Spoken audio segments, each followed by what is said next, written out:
Good morning, everyone. Welcome to the March 16th meeting of the Arkansas Highway Commission. I'd like to especially welcome all of you here present here today and those that are joining us live streaming. Start out as we always do and remind everyone to turn your mic on, speak in your mic when you're communicating on matters for the commission today. And I'll remind myself to turn it off when you're not, or Dave will. Also, first item of the business here is approval of minutes from our last meeting. And I know you've all had a chance to review those. Do I have a motion to approve the minutes? So moved. Second. All in favor say aye. Aye. Okay, the next item is going to be our minute orders, and as we have done previously, I'd like to have a motion to allow electronic signatures on our minute orders. So moved. I have a motion and second. All in favor, aye. Motion approved.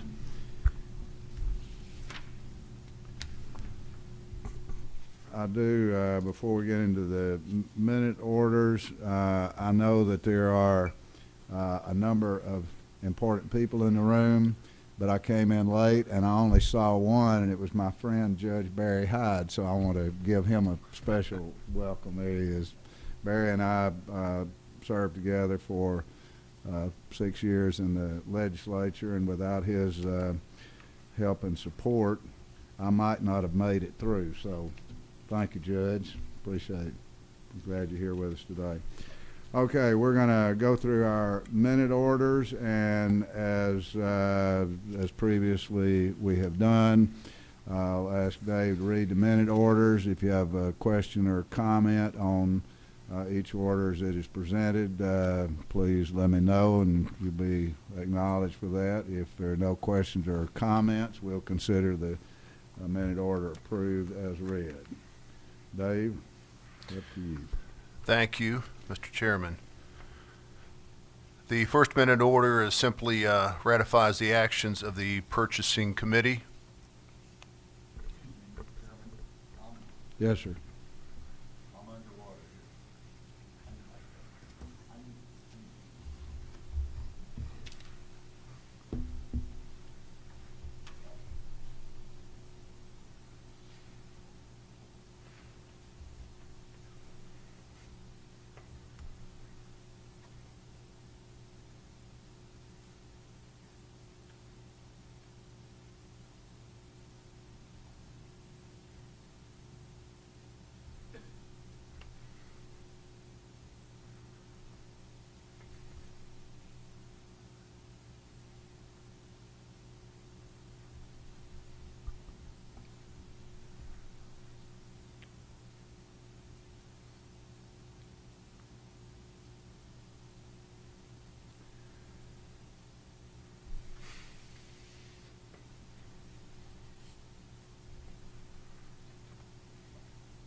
Good to go? Okay, let's go, Dave. Okay, just simply repeating minute order 1, it ratifies the actions of the purchasing committee. Minute order 2, the Pavement Surface Properties Association is doing a pool study with the purpose of managing the pavement properties for improved safety. Our traffic safety section here with the department wants to be part of that pooled study. This minute order gives approval to do that and to allocate the money necessary. Minute order 3, this authorizes us to advertise for applicants into the Transportation-Related Research and Workforce Development Grant Program, the TRRWTDGP. The purpose is to support the study of transportation materials and to support the training, apprenticeships, and to grow related personnel. Minute order 4 gives authorization to request and evaluate proposals and enter into agreements with firms for on-call alternative delivery services. Minute order 5, found on page 54, This minute order gives states the approval to post specific service signs within the interstate and highway right-of-ways. These are the logo signs available for eligible gas, food, lodging, and so on. Mr. Chairman, I was just curious, what's different about that than we're already doing now with the blue signs that have the logos on them? We're just opening it up for more highways across the state. Okay, all right. It's really a popular It's not- program. Okay, it's not changing the program, it's just expanding the program. Yes. Okay, thanks. Uh-huh. And Director, it looked like you updated, modernized some of the language in that at the same time. Am I right in that? Yes, Okay. yes. One follow-up. It's expanding the highways.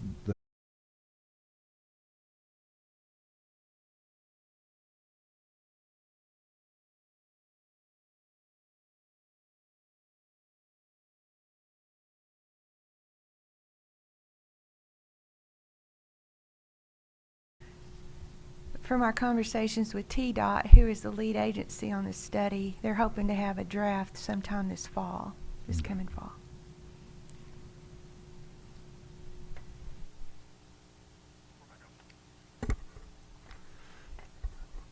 Minute Order 9, authorization to update the Batesville bypass feasibility study. This minute order gives approval to reassess the need for and feasibility of a bypass around Batesville. Minute Order 10, approval to proceed with improvements at 5 railroad crossings. This is to enhance safety, of course.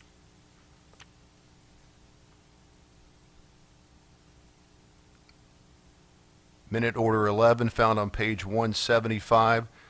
This minute order gives authorization to proceed with a change order to amend the design build agreement to incorporate the additional Phase 1 scope work into the current Phase 1 30 crossing project. Lori, just for the benefit, we've looked at that, but for the benefit of folks here and listening in, could you give a little overview of what that entails? Of Please. course. Thank The current scope of the 30 crossing project, which is underway, does not allow for a movement from downtown Little Rock to 630 West. Right now, the way to get to 630 West would be to go through town. So what this will do it will accommodate that movement, that if you're on, you can get on the 30 frontage road and get onto a ramp that will take you from the 30 frontage road over to the 630 West. So you no longer will have to snake around through town to get to 630 West. So it's just to provide that movement, and it will complete all of the movements that are needed between the 630 interchange in the River Bridge, and will be completely all of the movements, all of the improvements for that segment of 30 crossing will be complete, and we won't have to get back into that segment in future phases. Thank you. We've had a chance to look at those plans, but I just wanted to verbalize anybody listening in. It's going to make traffic flow a whole lot more improved going west on 630 from downtown. From downtown Yeah, Little yeah. Rock, that's correct. Really going to be a great Yeah. improvement. Okay, thank you.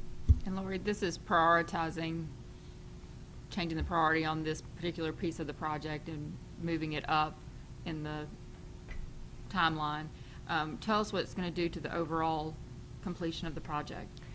Well, this additional work, which will be added to the Phase 1 of the 30 crossing project, will only extend the end date, the estimated completion date, by 6 months.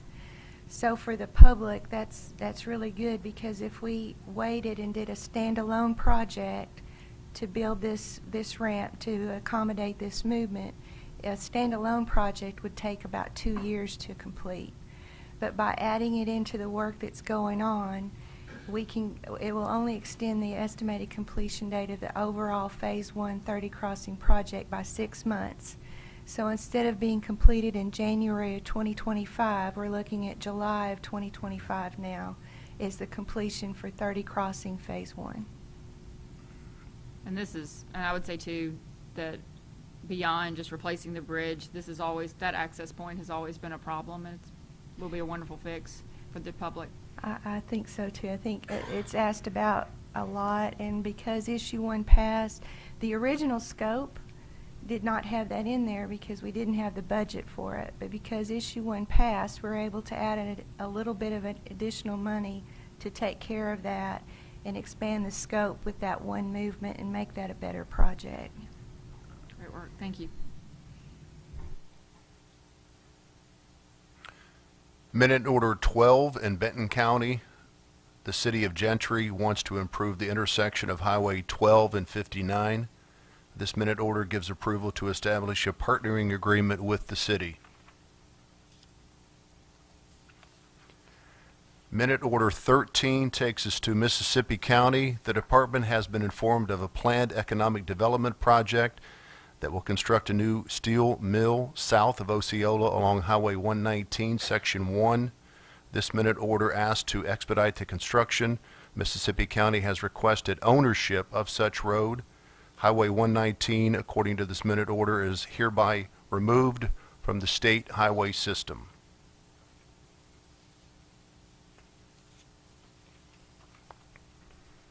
And the final minute order simply says the Arkansas Highway Commission will accept bids on projects listed in this minute order during the April 6th letting. That is it. Okay. Thank you, sir. Thank you very much, Dave. Appreciate that. We will, next item on the agenda will be our state highway revenue update. And I will recognize Mr. Patrick Patton, our CFO, for that presentation.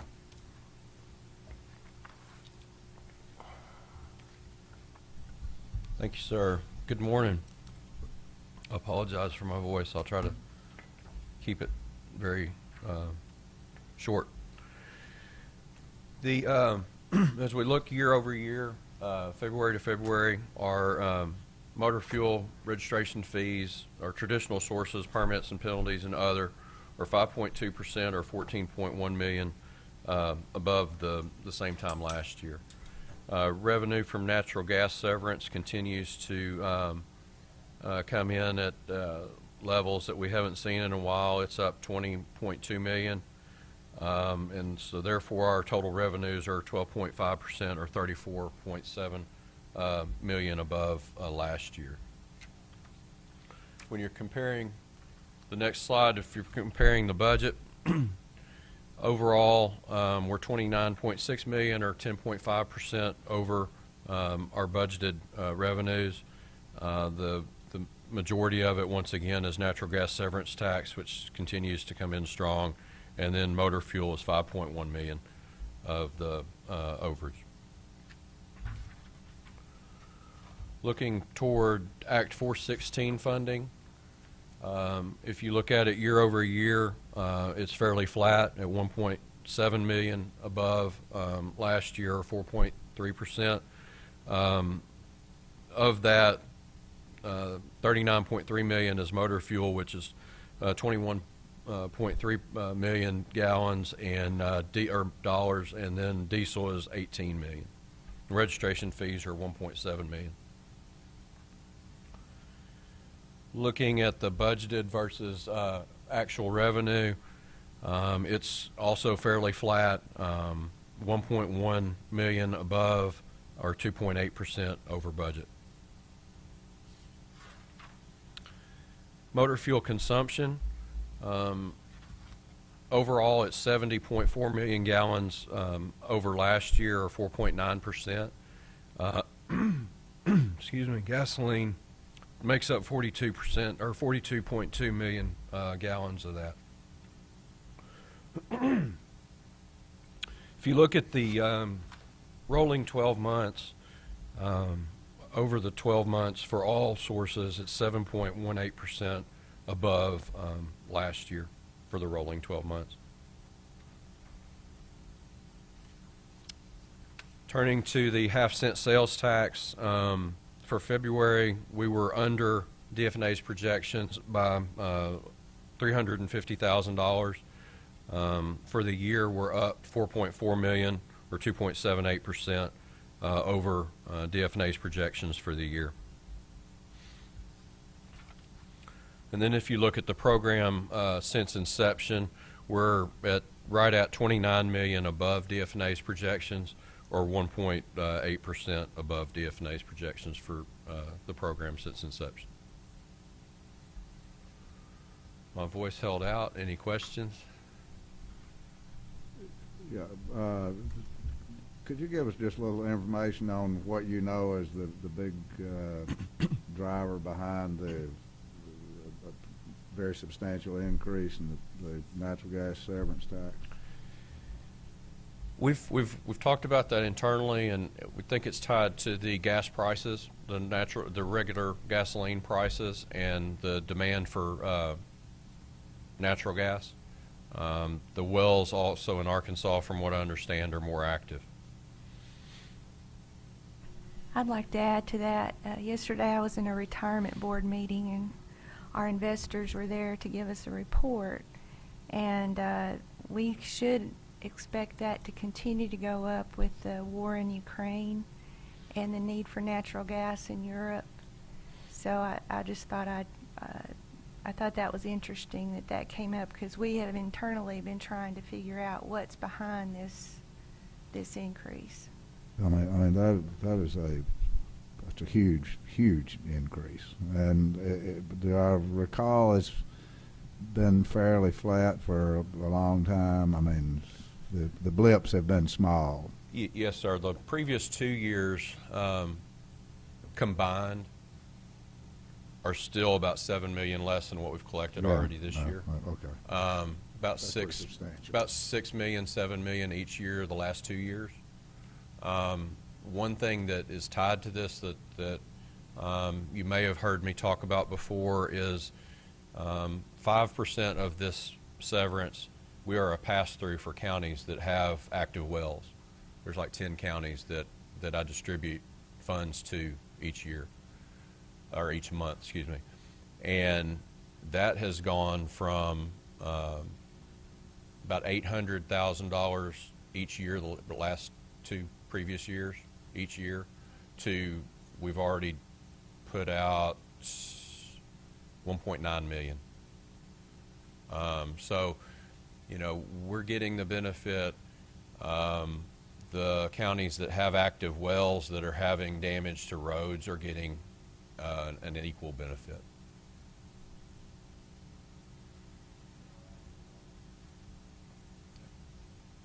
Yeah.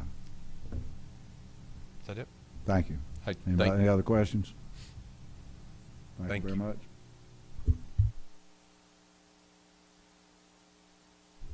Okay, next item on the agenda is for me to turn it over to the director. Madam Director, it's all yours.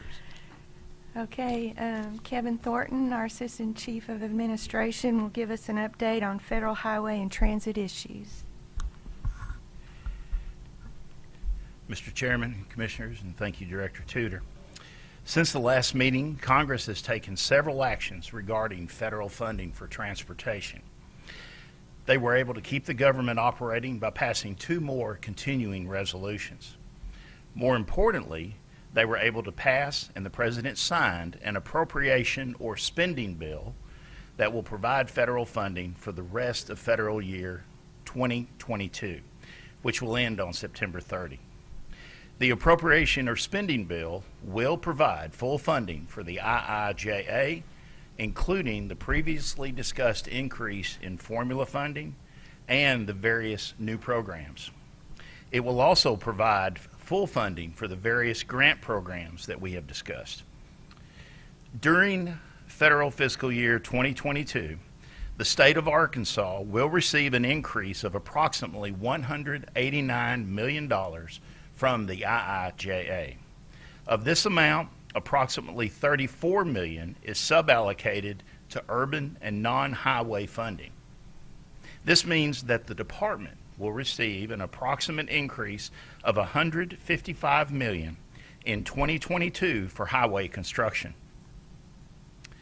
Now, an important point to mention is that we, like others, are starting to see many of our costs increase. These increases, especially with respect to oil, has led to recent increases in the cost of construction of projects.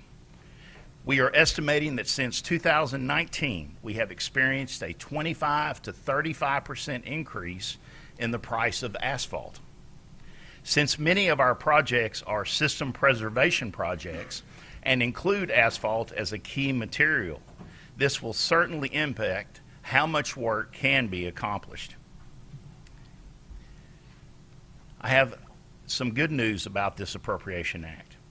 Another significant change to the transportation funding made by the Appropriation and Spending Bill is that it includes community project funding or congressionally directed spending projects.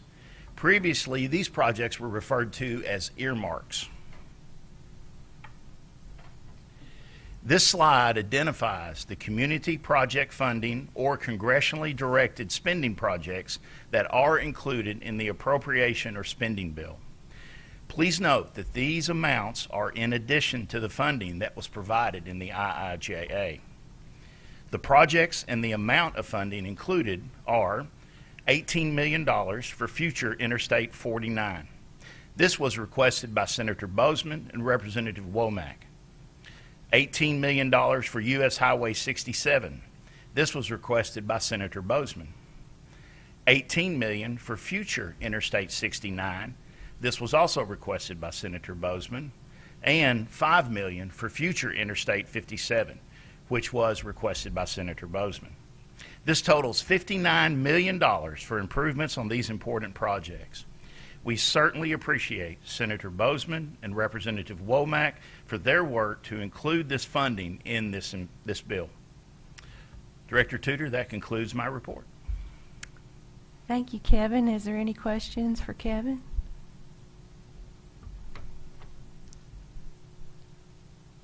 No? Okay. Well, thank you very much.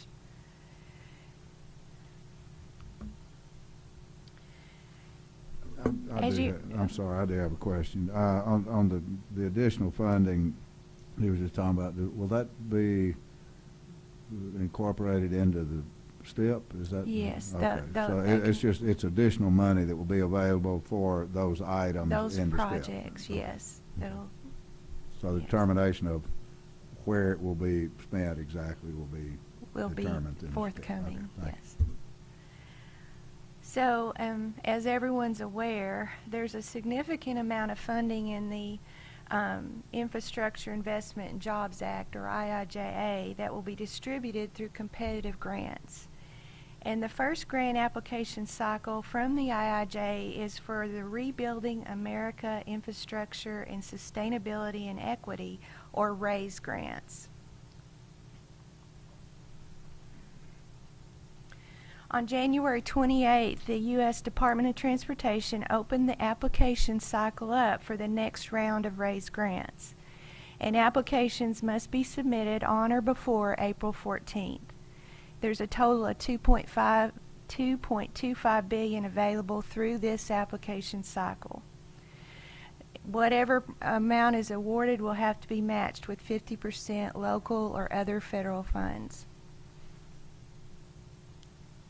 Each type of grant in the IIJ has its own merit criteria. For the RAISE grant, the merit criteria is listed on this slide.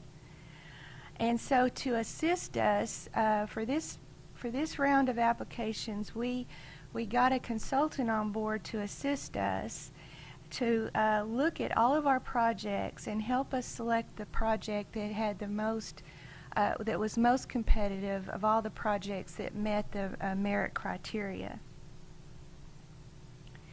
And the project that was recommended to us by our consultant was the project in Saline County on Highway 5 between Highway 183 to the Pulaski County line. It is a project that will complete the widening of Highway 5 between Benton and Little Rock, between I-30 and 430. It will provide bicycle lanes. It will provide sidewalks. And as we all know, Highway 5 acts as a relief route for I-30. If there's any kind of incident on I-30, traffic is detoured over to Highway 5. So it's a very important critical service route in Pulaski and Saline counties. This slide just shows a little bit of how the different merit criteria is accomplished with this project. For instance, climate resiliency, by providing that relief route for I-30 during weather interruptions such as floods and other things that could occur like accidents and those types of things. It provides resiliency to the system just in general, and also climate resiliency because of flooding, increased flooding over time. It will improve mobility and community connectivity with the bicycle paths and the pedestrian sidewalks. So those are just a few things. It'll improve safety.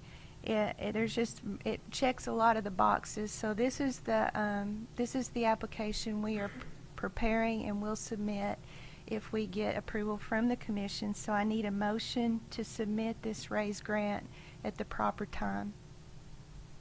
So move. Second. One question, Mr. Chairman, please.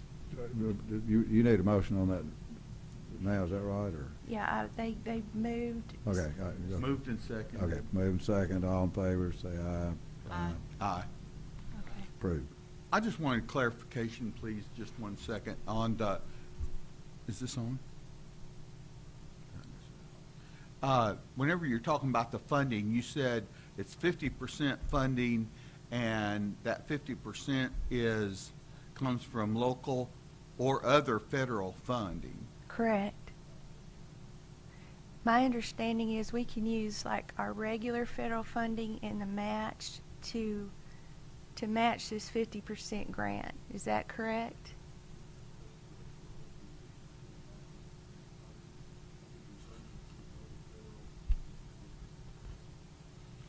So there's a minimum of 20%.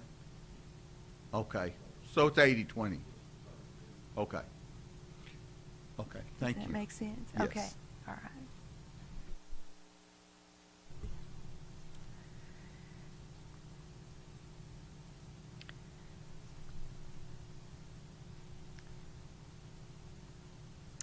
So as a reminder, we've gone through the rule process for our efficiency review recommendations. And at your last commission meeting, you approved an amended rule for the contractor rating program that we're going to put into place. And of course, if you remember, the revision included 2 members from our contracting community to sit on the committee that will put together the program for contractor rating.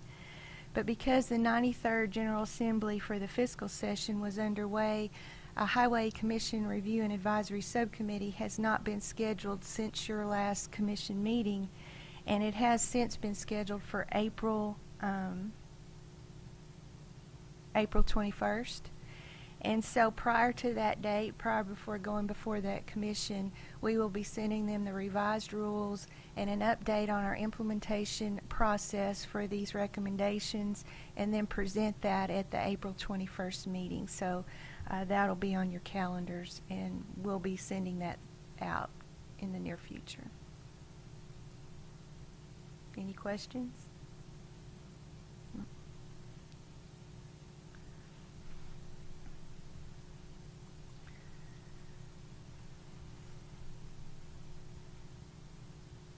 So a lot's been going on since your last commission meeting. We've been busy at the department, so I thought I'd bring you up to date. The governor announced on February 22nd the creation of the Arkansas Council on Future Mobility. And Cyrus Segeri, a co-founder of UP Partners, will serve as a chairman. He's from the private industry, and there's many participants on this council that are from the private industry as well as from state government. So it's really a good mix of everyone coming to the table. And our primary role is to identify state laws that are creating barriers to advanced mobility for the future, and make policy recommendations and ideas for incentives and how to support development of future mobility. we are tasked with submitting a final report to the governor by November 30th, 2022, and I'm looking forward to participating on this council.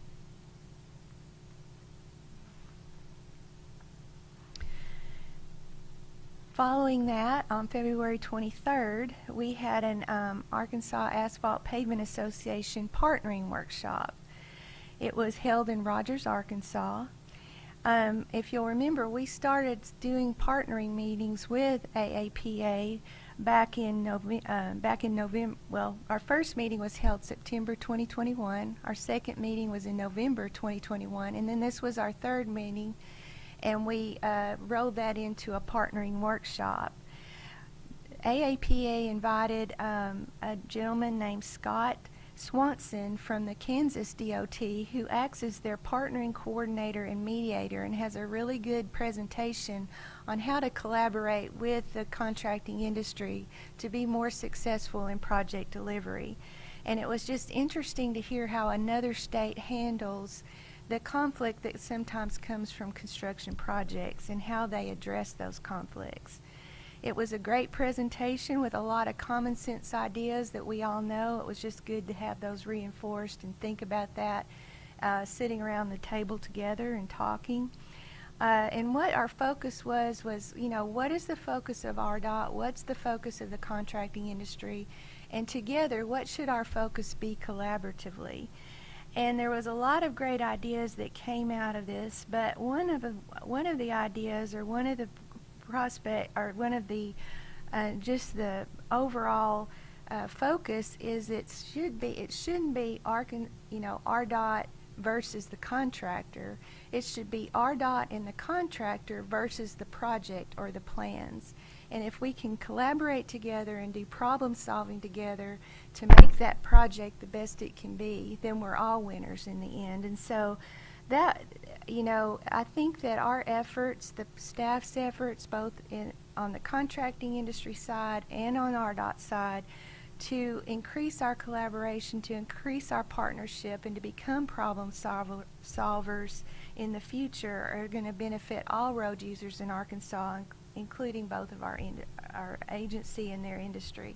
So we're really excited about the momentum that we have. This was a great workshop. We had to kind of cut it short because the bad weather rolled in. I think it took the staff that went up there like 6 hours or more to get home. So there was some sacrifice there. Anyway, it was a great day and a great workshop, and we got a lot out of it. Then following that, the next day, I flew to Jackson, Mississippi, and attended the Southern Association State Highway and Transportation Officials, or SASHTO, Board of Directors meeting in Jackson, Mississippi. And just as a reminder, SASHTO is our regional organization that encourages a balanced transportation system within our member states. We are a unified voice because we have a lot of similarities. And so we sit around the table and discuss common problems and how we're going to address those problems. And during that Board of Directors meeting, we got an update from FHWA, which is really timely as we try to implement the IIJA. And we discussed everything from IIJA implementation, EV charging, and concerns about inflation and possible indexing to help out our contracting industry during these volatile times of inflation. We discussed the discretionary grant program and how that's being opened up to a lot of local agencies and what that's going to mean to state DOTs. Just a lot of problems, or not problems, but challenges ahead of us, and it was a great meeting. I got a lot of great takeaways, and I have since passed those down to the staff. From March 1st to March 4th, I and some of the staff attended the Washington briefing. And this meeting just provides an opportunity to collaborate with our congressional delegation and other state Department of Transportation leaders across the entire nation. And we talk about policy matters. And this year was a really a big focus on the IIJA. And we were able to hear from the ranking members of the transportation committees, and just we got a lot of really good information. It was a great meeting. We were able to meet with each one of our congressional delegation, and I brought to their attention 3 main points. One was the need for flexibility in our federal funds that are coming from the IIJA. There's been some concern that we're going to lose some flexibility based on some guidance that came out, and there's been a big push to make Federal Highway Administration, the DOT, aware of how much it's not one size fits all. Each state has its own unique demographics, unique needs, and we need to have the flexibility to deliver our program. Also, the other thing that I emphasize for the electric vehicle charging stations of how we want to make sure that is a public-private partnership, and that we do not make that into anything that in 5 years from now, when the IIJA has completed, that everything is not in the private sector and it continues to be in the private sector. It's not administered by the government or by RDOT. And then finally, we talked about the IIJA grant programs, and I'm making a big push at the national level that we standardize the application process so that it's not such a burden on the local agencies or the state or RDOT in filling out these applications. It takes a huge amount of staff time if you do it internally, a huge amount of our resources, and if you go outside of the department and use consultants, it's very expensive. So we're asking that they look at that application process, possibly standardize it in a way that makes it a little easier, because the number of grant programs has escalated. It's gone from, 3 or 4 to nearly 20, is that right? So we want to take advantage of every dollar that's available to the state of Arkansas.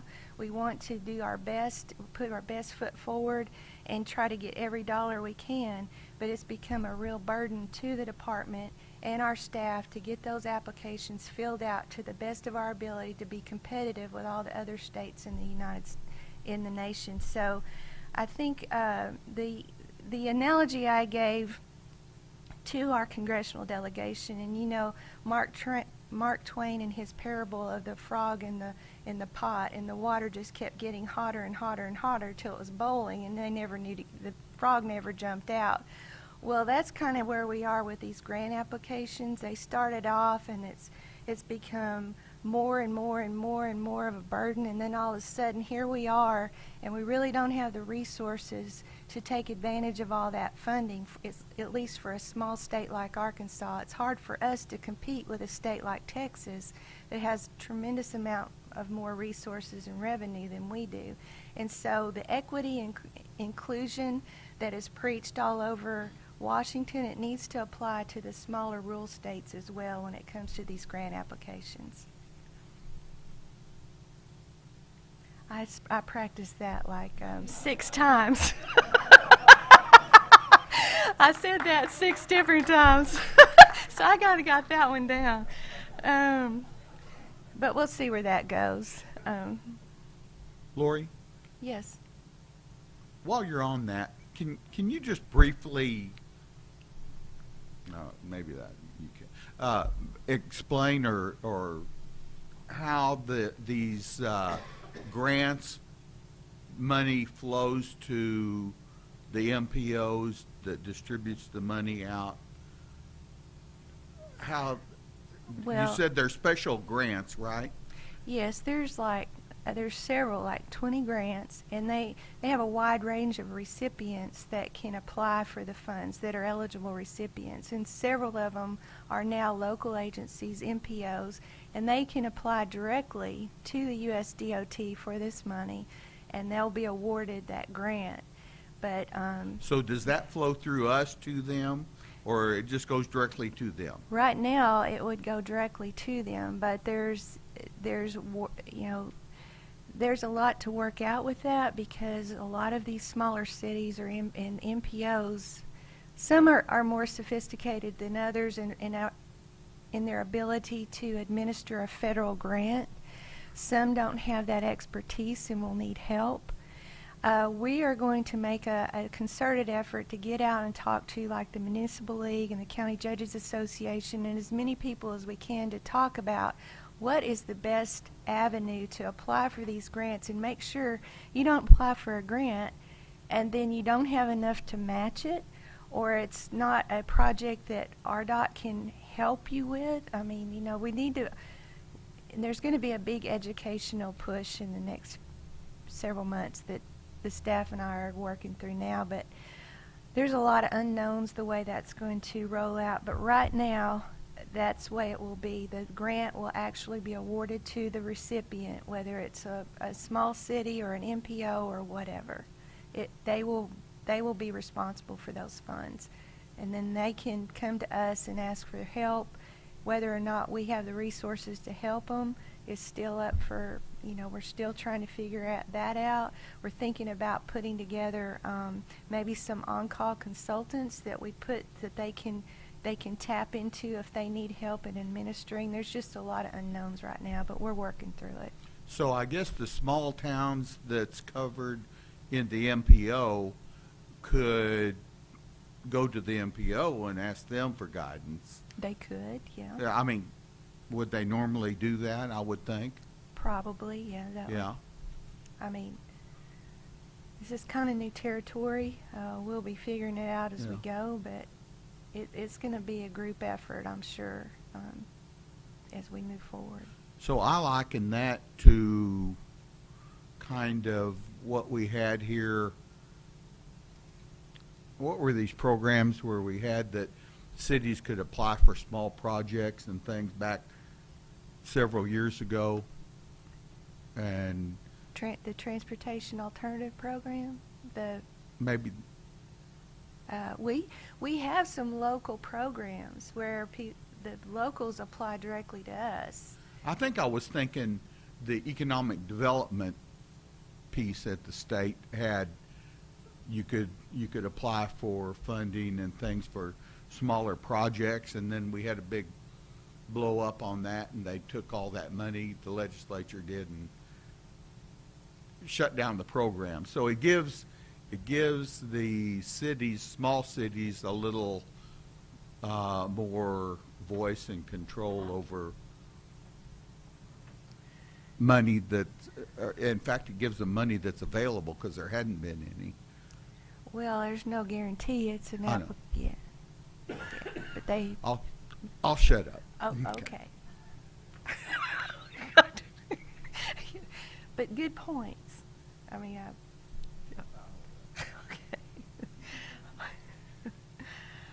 okay.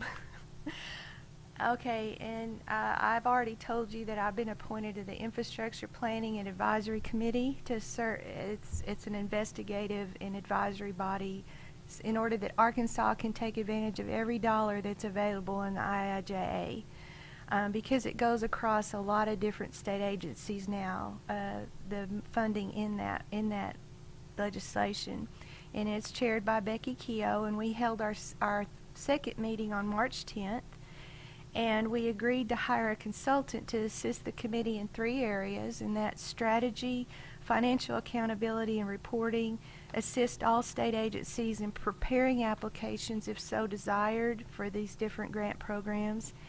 And then they assigned an evaluation team of these consultant proposals, and I was assigned to that evaluation team. So I'll be involved in that effort. I'm looking forward to that and working with other state agencies. And I'll just keep you informed as we move forward through the process.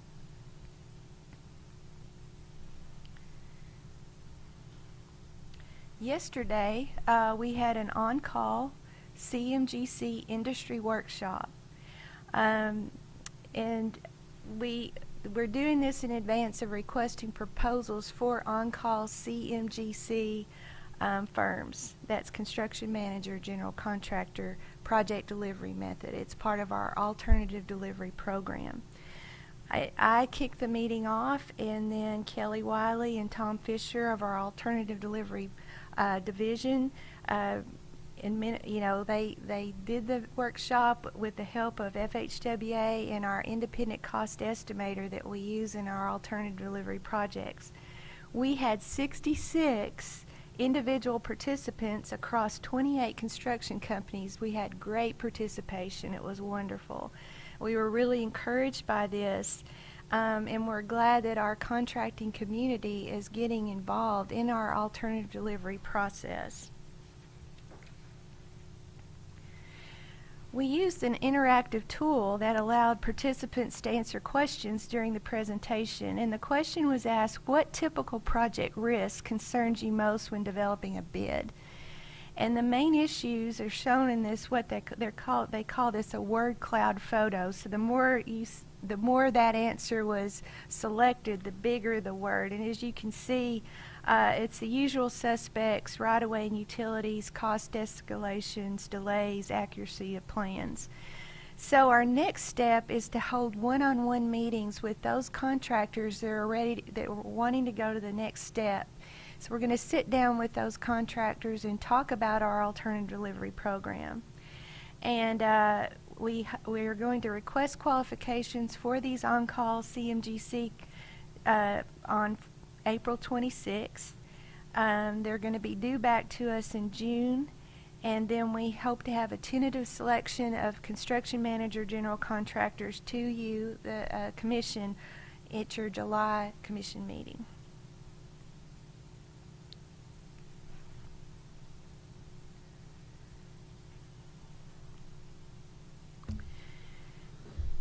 The Commission authorized the Department to advertise for consultant services for evaluation of the Department's bridge inspection program, an evaluation of our current program by a consultant. And we made the advertisement on May 23rd in the paper, in the Arkansas Democrat Gazette, and on our website. We received 12 letters of interest.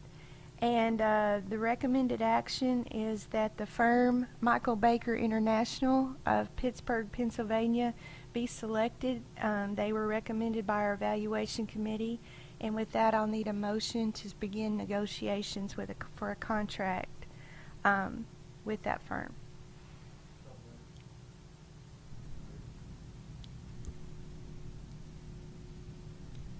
Second? Okay. I All thought in you favor, seconded, say sorry. aye. Anybody opposed? Nobody opposed? Ayes have it, passed.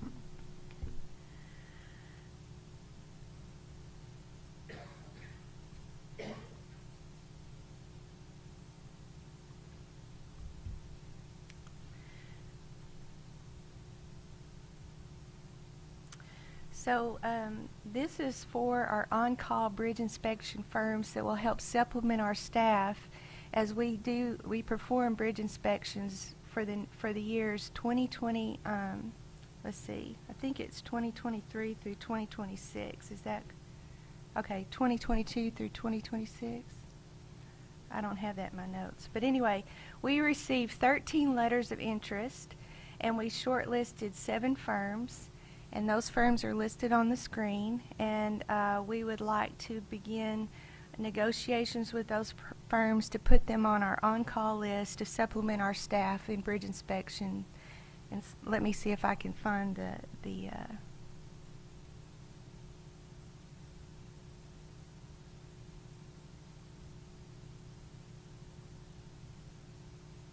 it is 2022 through 2026. These firms will be on an on-call list to be used to supplement staff as we go through the years of doing bridge inspections. So I would need a motion to start negotiations. Have a motion? So moved. Second. All in favor? Aye. Aye. Motion carries.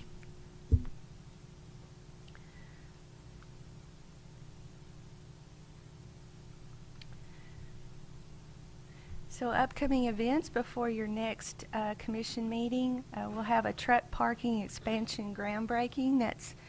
That's going to be a great event. I hope you all can attend. Really something needed by our trucking industry, and we've worked with them to provide this for our truckers. the Highway 412 corridor meeting, Vice Chairman Farmer and I will be attending on March 29th. On April 13th, I'll be speaking at the Arkansas Asphalt Pavement Association Annual Convention early that morning. It's being held in Hot Springs. On April 14th, I've been invited to participate in a She-Woman Summit. Basically, it's just encouraging young women in the transportation field. And then Women in STEM, that is something we're doing internally, a little workshop that our Disadvantaged Business Enterprise section is putting on for young women, and I'll be kicking that off and talking to those young women. So I'm excited about that. Encouraging young women in the field is something I'm passionate about. And then April 21st through 23rd, I'll be representing the Arkansas PE Board at the National Council of Examiners for Engineering and Surveyors. I'm the vice chairman of the board, and I'm going to that meeting in Oklahoma City for those dates. So with that, I am going to, well, before I do, is there any questions about upcoming events? No? Okay. Under other business and discussion, I have asked Rita Looney to please give you an update on the 30 Crossing lawsuits that are underway. Rita's our chief legal counsel.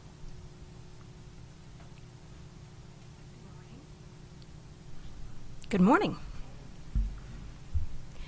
As most of you know, we have had a couple of cases filed in court regarding the challenge to the funding of 30 Crossing specifically. Those lawsuits were challenging the funding under Amendment 91, and then now we have had a second lawsuit filed that challenges the use of Amendment 101, that's Issue 1 funds, on the 30 Crossing project. These two cases, the past fall, the Supreme Court ruled that Amendment 91 funds could not be used on the 30 Crossing project specifically. And initially we had won that issue in the trial court. However, it was appealed, and the Supreme Court ruled that Amendment 91 could not be used on two projects. That would be the projects that were 6-lane highways that were then expanded, I-630 and 30 Crossing. Because the plaintiffs were ultimately successful at the Supreme Court level, then it was sent back for a determination of attorney's fees, and we are now appealing that matter. Our brief was filed this week. As you probably know, the trial court issued a ruling to grant attorney's fees to the plaintiffs in that case of $18 million. That appeal has been filed in the Supreme Court, and the briefs have been filed this week. With the assistance of the Friday firm, we are confident that the plaintiff's attorneys are not entitled to fees under the law, and specifically that if the court were to find that they were entitled to some fee, that obviously the award of $18 million is excessive.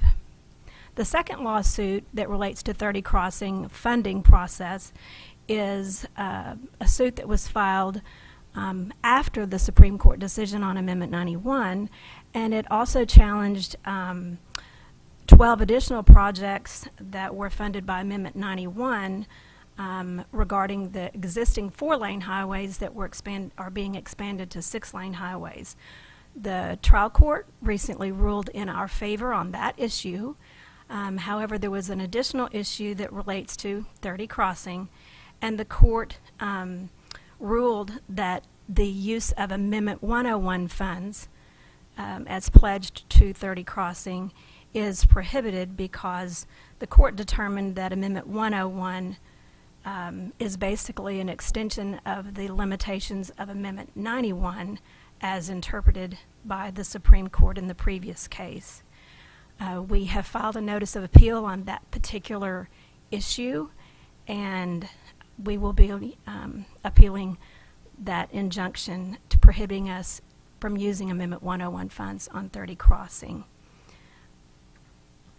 And then finally, oh, and by the way, the plaintiff's time frame for appealing the issues upon which we were successful in that case, that time frame has expired. So it appears that the only issue that will be appealed is that which we are appealing, and that is the court's ruling on the Amendment 101 funds usage for 30 Crossing. And then there is another kind of forgotten case. The NEPA challenge on 30 Crossing is still pending in the in the federal court. That's been fully briefed well over a year ago, hearing held well over a year ago, and we're simply waiting for a ruling from the court on the environmental challenge that was filed in federal court on the 30 Crossing issue. Thank you. So what's the downside on that federal court, on the NEPA deal? Would we have to go back and do environmentals on the projects again, or additional environmentals, or how is that rectified if we lose? Well, first, I'm confident that that's unlikely that we would lose. I think that the FHWA and the Arkansas Department of Transportation did crossed all T's, dotted all I's in the NEPA process. But in terms of if the court were to determine that the record is not complete on the environmental process, we would need to go back with additional environmental inquiries. However, I'm very hopeful and also very optimistic that that would not be the case. It would not change the project. It would not shut down anything. It would simply mean we would have to do further documentation on the environmental process. Another thing, and on the method at which that we substituted funding on the 30 Crossing project, it seemed like, is there some question by the plaintiffs whether that is legal or not? The plaintiffs in the First first lawsuit. lawsuit And we and have what filed- we did. They have filed a notice of a cross appeal, and we have not received their brief yet. So that's another thing. It is yet to be seen if they are challenging that. So what's out there now on that? What I don't. I'm no lawyer, so I don't really understand. If there's nothing there, why is it being talked about? Why do I read stuff in the paper about that?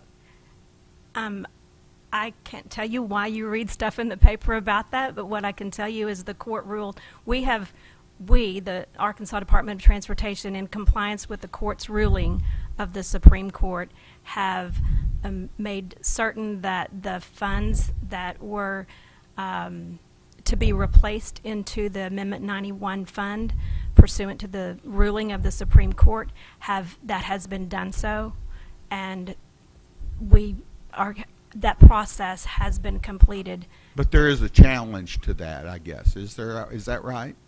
They have filed a cross appeal to our appeal on the attorney's fees, and we have not seen the content of what they will be challenging. Their brief has not been filed yet. So they could challenge the attorney's fees, and by the way, we don't agree with the way you substituted monies. There's always challenges that we have to address, yes. Okay, thank you. Rita, the $18 million in attorney fees, that was on the Amendment 91 Yes, sir. lawsuit. How much, if any, attorney's fees have been awarded in the Amendment 101 suit? Zero. Zero? Did they ask for any attorney's fees That, on that? we have filed a motion to stay that motion or that It's decision. not there yet, okay. Because the Amendment 101 decision is a trial court decision, Yeah. which we are appealing, and we are appealing the very matter upon which they have now filed I get it. a Okay. motion for attorney's fees. Yeah. So there is a motion for a stay in the trial court to hold that until that issue has been resolved by the Supreme Court. Okay. Did you do a calculation of how much the 18 million, if you broke it down into hourly fee, how much the plaintiff's attorneys are asking for per hour, Per minute, per minute, it's hundreds of dollars per minute. thousands and thousands of dollars per hour? Yes, Okay. I thought that's was my question. probably where that calculation yes. came down. Okay. Thank you. That was my question, so. Okay.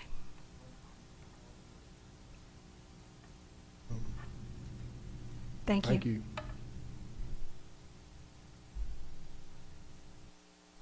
Thank you, Rita.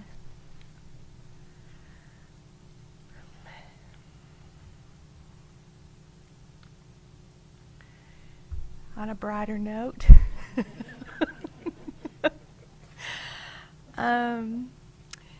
Commissioner Marie Holder has been appointed to the Arkansas Commission on the Status of Women. This photo was posted in this tweet by the governor's office, which was really great. This commission will focus on the labor force participation and removing barriers for Arkansas women. It's been more than 50 years since a women's commission such as this was formed in Arkansas, but I expect that one of the findings is that women have come a long way in 50 years. Congratulations, Marie. Commissioner Holder, we're very happy for you, and they're very fortunate to have you on that commission. Thank you. It's a great honor, and as we look at women in state government, I'm very proud of this commission for hiring you, Lori, and the support you have here at RDOT. Something for us all to be proud of. Thank you. Thank you. And then finally, our distinguished chairman is also a distinguished alumni at the Ouachita Baptist University. I thought they have a nice article about him in the Ouachita Circle in their publication. So, congratulations again. We're just so proud of you and that award. And it's quoted in here. It says, and this is from the president of Ouachita, Ben Sells. It says, Robert Moore has distinguished himself and his alma mater throughout his long, remarkable history of public service to our state. We're appreciative of his work, along with the members of the Highway Commission and the Department of Transportation, to secure the many investments being made to help Arkadelphia and Clark County. So they're very appreciative of having one of their own on the Highway Commission and being a voice for that area. So thank you for your public service, Chairman. Thank you, Lord. That's, very honored.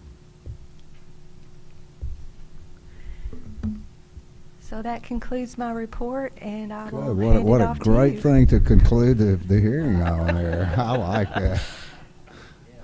A brilliant director, I swear.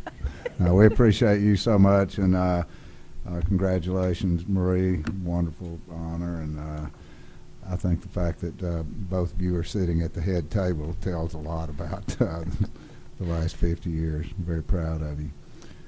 Thank you all for it. Alec?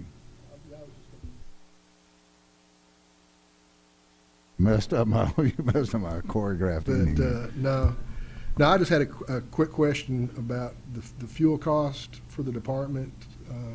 Since we have 16,000 miles and 2,700 employees in the maintenance side, and we're out on the roads every day, have we looked at a number, or what are we looking at as far as increases? Do we have an idea on that, or the impact on that? Patrick, have you done, or Steve, has anyone done an analysis on that? You can come to the mic if you want to. I was just curious what kind of impact it was having on the department, since we we're on the roads every day all across the state. Am I on?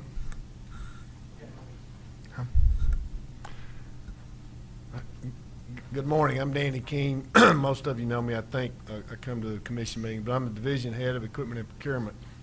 It's a good question. Yes, we have looked, and it's if things stay right now the way they are, we're almost double of our fuel costs could almost double what they would have been just a few fiscal years ago. A typical year for us in bulk fuel, depending on price per gallon, you're looking at 10, 11 million, $12 million a year that we spend on bulk fuel. I think you might see that not double, but could run as high as $20 million for this coming fiscal year. Those numbers have been provided to the folks primarily in operations who are preparing budget requests for our 10 districts, for us statewide as a whole, but it's significant. And then anything else that we see that is touched by petroleum, Right. we're seeing increases. Our ceiling program awards, which you would have saw in this round of purchasing committee minutes, those costs per ton are not only up, but also the cost to haul to us as a result of fuel. We're seeing some pretty significant increases. Wish it wasn't that way, but it is. I appreciate it. I didn't mean to catch you off guard. there. No, not at all. It's a good question. I hope I answered Yeah, it. you did. Thank you. Appreciate that. Okay. And then I was just going to say kudos to Lori for getting together the AAPA workshop and getting that established and moving along. I know we've talked about that for a while, and I think that's a great thing you're doing, working there and building those relationships. And then also with the construction manager, general contractor workshop, having that kind of turnout is really impressive, and really proud of the work you guys are doing to build those bridges there. So thank you.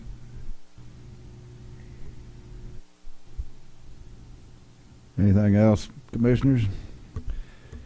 If not, that will conclude our hearing today. I would remind our employees here we have an appreciation lunch, and we were so efficient today. It's not lunchtime, but I think the lunch is going to be brought in at 11. Is that right? So we'll.